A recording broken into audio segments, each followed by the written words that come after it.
It is my great pleasure to welcome you to another interesting tutorial about Facebook ads. And in today's video, I will show you on how to easily log in to your Facebook ad account or Facebook ad manager for effective ad management campaign.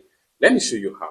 So the very first thing you want to do is to go ahead and open up your browser. After you open up your browser, next thing you want to do is to go ahead, come to the search right here and type in Facebook Business Suite right here. Go ahead and select on this.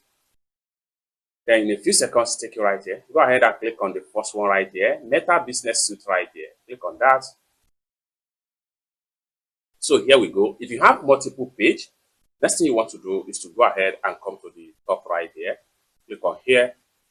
So after click on that, go ahead and switch to the actual page you want to have access to the ad account.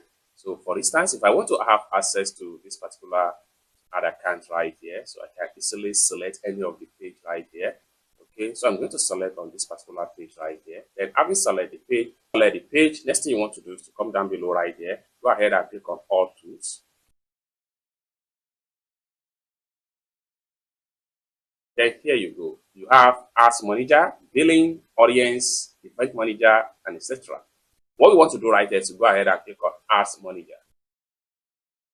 Here you go. You have full access back to your Facebook ad manager right here, where you can create new ads, maintain ads, or delete or pause any ad that you don't want to run, that you don't want to continue to run right here. You can actually do everything about your Facebook ads right here. Okay, if you have a multiple page right here, you can switch from one Facebook ad account to another. How do you do that? So simply come to the top right here, click on this particular drop down icon right here.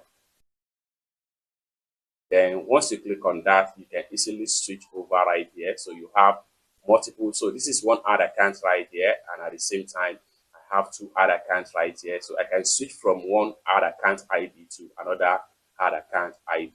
It's that simple. So for more useful tutorial about Facebook ad like this, consider to subscribe. Thank you so much for watching, and I hope to see you in my next video. Bye.